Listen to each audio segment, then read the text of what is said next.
Hey everybody, welcome to another edition of My Car Shop. Working out of a 100-year-old refurbished barn, bringing 35 years of experience to projects considered beyond repair. Vision, creativity, and problem solving are essential tools in this place. Watch as we transform junk into polished metal miracles. This is My Car's Shop. Hey, welcome back to the show. It's been a little bit since we've put anything out, and there's been a reason for that. I've actually been out of town on vacation. I'll insert a little video clip down here, or maybe down here, or maybe up here of what that's been about while I'm talking, and you can see that. But I was away for a week with some friends, guys we do every year. This was our 9th year doing that, and it's one of the few weeks a year that we really look forward to, spending some time together and just decompressing from the stress of life. So.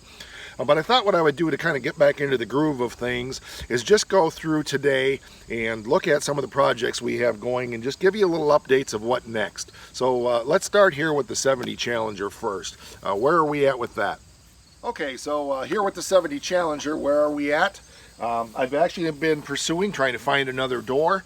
About an hour from here there is a Mopar specialist junkyard, and he thinks he has some repairable doors, so I'm going to be following up with him. I've talked to him a couple times. He had to go to some of his personal private stash and see what he has, so probably next week I'll give him a call again and see where we're at. Something else we're hoping to accomplish is this fall yet, maybe, if I can get some help. We're going to get this 318 wide block engine and transmission. That's got a 318 wide block and a 904 transmission. That's going to be coming out, lightening the car up a little bit. Hopefully we'll be getting some of the sheet metal stripped off the car and just getting things a little further along here with this car to get it ready. I've kind of got myself in a situation here where I've got too many projects going on, and I'm doing some shuffling in my mind how I'm going to handle things. I think I've got it figured out, but with the 74 Swinger project that you've been watching to the point that it is right now, that car can no longer sit out. But I have a solution for that I'll share with you as we move forward. So let's move on to the 74 Swinger. Okay, so I'm back here with the 74 Swinger. It's stuck in the back side of the barn. It's a room that I have back here where I have a bunch of engines stored, and there's room for a car in here. Originally planned to put 2 cars in this area of the barn, but realized that I don't have access right now to get things lifted up to the top of the barn where I want to put them. So I've made a storage area over here on the east side for a lot of the engines and so forth. And so the 74 is back here. This car can't sit outside anymore now that we have the quarter panel on the passenger side. So the next thing obviously is to get that finished up, but I want to get the quarter panel hung on the driver's side soon. I'm probably going to do that before I start doing the body work and finish the welding on the passenger side. So that's what's next on that. And then after that's done, obviously we'll start getting the rest of the body work done, and eventually I have a real nice 318 I want to put in this car. So hopefully in the next 6 months to a year, this is a project that will be getting completed as well. We've made real good progress on that. Well, Joe was here for the month. He's on his way to the West Coast now. He has other things going on with his business that he needs to take care of before he heads back down to Texas. So he won't be on any of the episodes for a while now.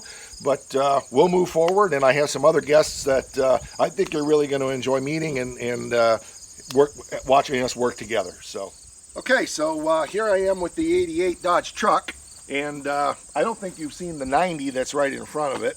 I've only done one episode on this truck. It was a will it start. The truck had been parked for a year. I was pretty confident that it would. You can see that episode here. What needs to happen with this? That box on that 90 needs to go on this one. This box is getting really rusted out. That box is in much better condition, and that's going to be happening. I've already rebuilt the cab corners on this truck, or not the cab corners, the floor. Found that there was a problem with the cab corners. They weren't rusted, but they were bent from a collision. So I got everything shimmed up, and the cab is lining up right, the fenders line up right. So I put all new metal on this truck now.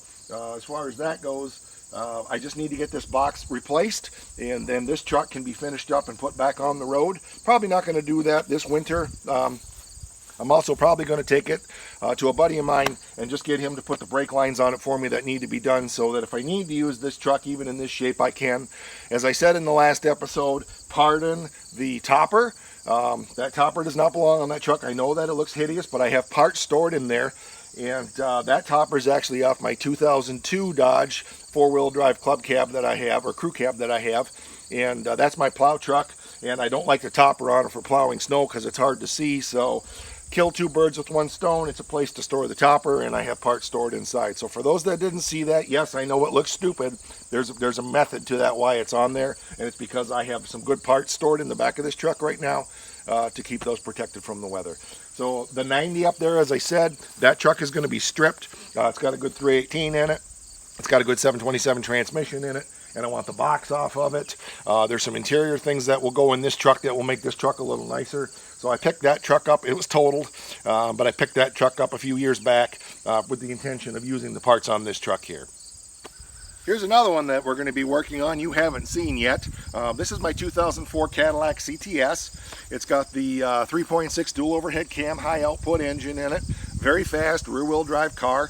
I had a new engine put in this a few years ago because the engine bit the dust. This car is in pretty good shape, but it needs a little body work, so that's a project that we'll be doing for the show at some point. I haven't driven this now for about a year, but I really like the car, and I want to fix the body up on it one more time and get a few more years out of it, and then I'm going to put it on down the road. It's a highly dependable car, but it is a Cadillac, so highly dependable and Cadillac generally don't go in the same sentence for a car this old. I'm not a Cadillac fan, but I really, really like this car. One of the things that I've always said about this car is I really, really like my Cadillac, and I'll probably never own another one, so I'm going to enjoy this one to the fullest. It's been a money pit, I will admit that, but it's a super, super fun car to drive, very fast, and there'll be probably some video of me doing it at some point. This thing will lay burnouts down the road like there's no tomorrow. You can't believe the tire burner this car is, so that'll be coming in a future episode. Behind it is the plow truck I was just mentioning. That doesn't need anything except for snow. I don't drive it much on the road anymore, so there probably won't be anything with that, but that's just another one we have here around my car shop. Behind me here once again is Joe's 69 Charger. We did a couple episodes on this car. I don't know that there's going to be much happening on this one for a little while. As I mentioned, Joe is gone now.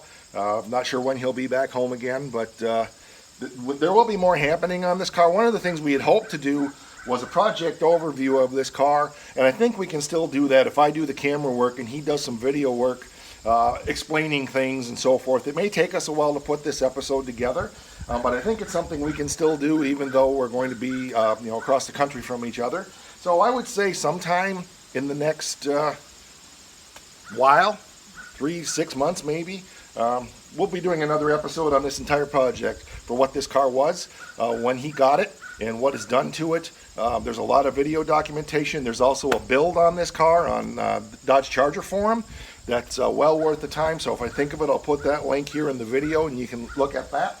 But that's about all that's going on in the 69 Charger now. We did the starter, it starts, and that's very important to me. I don't like having cars around the shop that we can't move, and I like to be able to just jump in them, throw a battery in them, and start them up and move them around. It's not easy to move things around without having that, and I try to keep everything running. So that's where the status is on the 69 Charger for right now. So there'll be more coming. Okay, right behind me here is Brad's 73 Dart Swinger. This car came up a few years ago with an engine problem. It had no oil pressure. We'll go into what that was. I've got some video from back then, and we're going to do an episode on this. The last thing we had a cam and lifter problem on this engine. After we had fixed the oil pressure problem, we had to take the engine back apart again. We got that fixed. There was some valve train noise in it that we took care of. There was some push rod lengths that were wrong and so forth, so that's all taken care of. But what happened on this one, and we didn't check it, and that's on me, that was my mistake. The flex plate has actually come loose on the crankshaft, and when the motor was out, I should have checked to make sure those bolts were torqued and Loctited in, but they weren't giving a problem, so I never thought to look at it. So we've got to pull the transmission back out of this one and get those flex plates bolts tightened down and Loctited in so that issue's fixed. And then this car should be pretty much back on the road. As you know, if you've watched the show, I've had some injuries and problems with my legs that has really inhibited me from doing a lot of on-the-floor work. 90% better now. I'm still having a little issue with the right knee, but eventually we're going to get this car in, hopefully yet this fall, and get that taken care of so we can be putting some miles on it, and then hopefully Brad will be able to come up and enjoy driving the car, and we'll see what else is going on with it. But it's super fast. It's got a 318 in it with a good kinetics cam in it, 4-barrel intake. We've got a very high gear in the back, but I've never seen a 270 gear dart with a 318 in it that would burn rubber like this thing does. It's just super fast. It's well built, well engineered. Good job on this thing, and I'm really impressed with the amount of power this one makes. So this is a fun car. I actually drove it for a while while we were sorting out some other issues, and it's just a really fun car to drive. So I'm looking forward to sharing more on this one with you. Hopefully Brad gets up here at some point and we'll be able to work on this one together as well and move forward. Okay, so here I am with my 2012 Dodge Hemi truck. Super fast. It's got an aftermarket computer in it. Use it to pull my travel trailer. Have a lot of fun with it. Why am I showing this in the show? Well, somewhere along the line when they put these mud flaps on, they drilled through and chipped the paint, and there's some rust on both sides right in here that needs to be taken care of. So this is a project we'll be doing a little episode on doing paint work and blending on this. There's also some scratches in the door that happened in the recent past that I was going to get the insurance to fix, but realized that the deductibles and everything was going to screw my insurance up. So I'm going to go ahead and fix this one myself. So you'll see me doing some paint work on this. There may be a few other things that we're going to do on this as well, but I'm pretty much leaving this truck as it is, not doing a lot of modification. It's my daily, and I really like the truck. We use it to pull a lot of cars around on car trailers. We use it to bring the Oakland home that we'll be looking at in a minute from way up in northern Michigan. And it's just a good, fun truck to drive. I love this thing, and but we'll be doing a little episode on this as well. You've seen this car on the show for sure. You know, at the beginning of the intro, the big Burnout, that's this car. I've done an overview episode of this car, and the only reason I'm talking about it right now is to just talk about what's next. I haven't been able to drive the car this summer, partly because of COVID, partly because of time. No multiple reasons, but it needs new front tires. The front tires are getting really dry cracked. They've been on there since I built the car in the late 90s, and they're not safe anymore, so I'm not really driving it much. Also, it ran out of fuel a while ago, and during COVID I couldn't get fuel. I can now, but I haven't bothered getting any. I've got enough to get it in and out of the shop for now as I need to. But what needs to happen on this car, other than a good cleaning again, is to get some fuel lines under the hood. As I mentioned on the episode here, there was a fire in this car. I got everything replaced, but there's a couple fuel lines that need to be replaced yet before the car is really safe to drive. But there's nothing really holding this back that a good weekend's worth of work wouldn't fix. A pair of tires and about 5 fuel lines. So at some point on a weekend when I'm here and just looking for something different, we're going to do a project on this and get those fuel lines replaced and get this car further along to hopefully having it on the road next summer, because here we are already in mid-August, and that's obviously not going to be happening this year. So, and here we are with my baby, 47 Ford Street Rod. There's about 40 episodes on this, I think, on the show. The last things were we were working on the front clip and got that painted and got it installed. My lovely wife helped me with that. So most of you have probably seen that episode. So the next thing on this one you can't see here because it's crowded in the shop, but is to get the grill put on the front. I got to get that painted first, but get that painted, so there'll be an episode painting the grill, reassembling that, and then getting it put on the car. The other thing I need to take care of on this is making a determination on exactly what electric fan I'm going to be using. I've got a bunch here.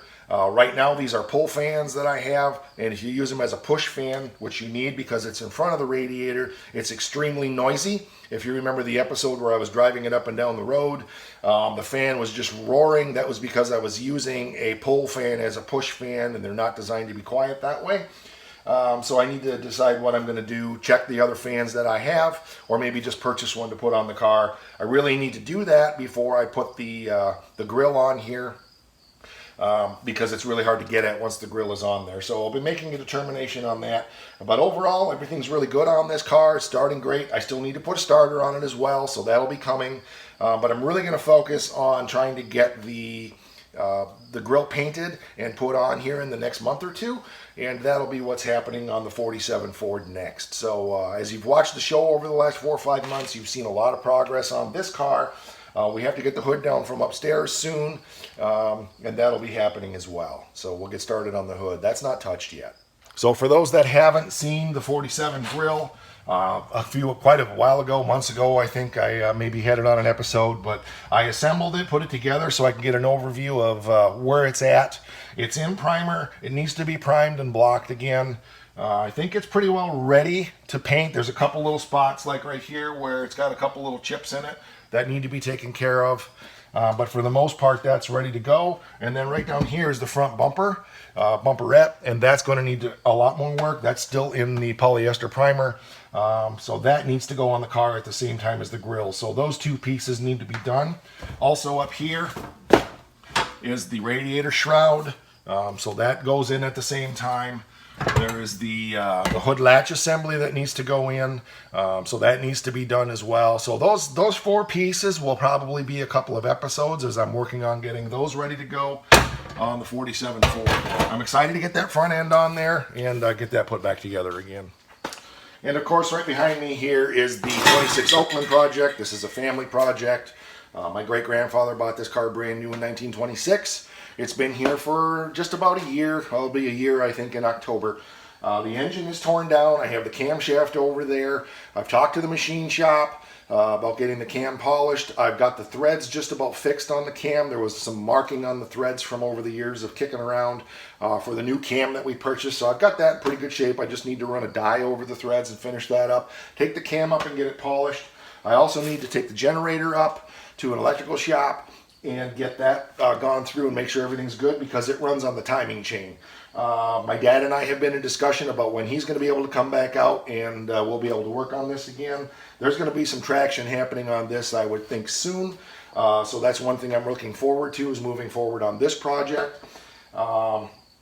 The clutch is probably stuck on this, but I think we're going to go ahead and try to get the engine fired up in the car and then make a determination on if we can get the clutch broke loose or not. There's some tricks we can do, some things that I did on my 31 Ford. I've talked to the nation's biggest Oakland expert that I know. He had some suggestions on it as well, so hopefully we'll be in good shape and get that clutch freed up and we won't have to pull this motor. But if we do, we do, and that'll be fine. We'll pull the engine and transmission out together, get the clutch taken care of, put it all back together, and put it back in. Not a big deal, just big time consumption, so nothing we haven't done before. But this car hasn't been driven since 1946. It's been parked. We didn't know why. The story, my grandfather never said why he parked it. We found out that there were a bunch of valve problems in the engine, and that's probably why it was parked. It probably was not running when it was parked, or running very, very poorly. There were several valves that were bad. We've also purchased 6 brand new valves for it. So between the, we're replacing all the exhaust valves, and so between the good intake valves and the replacement exhaust valves we have now, things should be in good shape. So hopefully the compression is back up where it belongs. So this won't be too long, and we should be working on this one again. Looking forward to that. Like I said, this is a car that I've seen all my life, and just recently the family made the decision to let me go ahead and start working on it and getting it put back together again. The goal is to have it on the road by next summer, so there you go. We got a lot of work to do on this one, so there'll be a lot coming on this car as well. That's all the cars I have at this location. I have a few others stashed away here and there that hopefully you'll be seeing some things on eventually. The 440 over here for the Challenger, but the goal is to really move forward on multiple projects, and hopefully we'll have the time to be able to do that now that life is sort of settling back down again. We'll see how that goes, but I like to have a lot of irons in the fire, and I like to have variety in what I'm working on. Pretty much have made up my mind that I'm not working much on the Oakland unless my dad's available, and with COVID, that's put that on the back burner, but we couldn't have moved forward even if he had been available because of machine shops not being open and things like that anyway. So anyway, that's what's going on. We do need to do some cleanup around the shop from working on the 74. I do want to get that quarter panel hung on the other side, so that part of the project is done. So a lot going to be happening. I appreciate you taking the time. I know we're not doing a lot of work today, but part of this was for me to get myself back up to speed, and I just thought I would share those things with you, and you could get a picture of some of the projects we do have here around the shop if you haven't seen episodes on them yet. Most of them are on episodes, so if you haven't seen them, make sure you go over to the playlists. They're all in numerical order, starting from episode 1 on through. There's a whole bunch of early crude episodes on the 70 Challenger when I really wasn't intending to make this a formal show. There's some stuff on the Oakland as well. Obviously the 47, the 74, the 69, the 88 truck. There's a bunch of miscellaneous around the shop episodes. So there's a lot of content here for you to enjoy. If you do me a favor, shoot some comments down there, ask questions. What do you want to know about any of these projects? One thing people do ask me, are any of these projects for sale? Some of them are. They're not up for sale officially, but if somebody's really interested in something, nothing I have here is going to be cheap, but everything's always for sale to a point. That's obviously not the Oakland, not the 69 Charger, because that's not mine, not the 73 Dart, because that's not mine. But otherwise, if you're interested in something, none of it is for sale, but it's for sale. You know how that works. So anyway, shoot some comments down there, shoot some questions. I'm happy to answer anything I can for you. Sometimes you make me think of things I hadn't thought of, so that's good too. If you would subscribe to the channel if you haven't, I really would appreciate that. We're trying to get the viewership up. Once we get to a certain point, that unlocks a whole lot of features that I'm going to be able to offer you that will make this even more enjoyable for you. And so hit subscribe. Make sure that you hit the bell so you receive all the notifications and you know when a new episode comes out. I appreciate all the support. We're on Instagram, Instagram/MyCarShop. We're on Facebook, Facebook.com/MyCarShop. Be sure to check us out there as well. There's a lot of things that we put there that we can't put on YouTube. So, you know, if you're interested in all this stuff, make sure you subscribe everywhere. Thanks for watching, and do one more thing for me, will you? Rock on.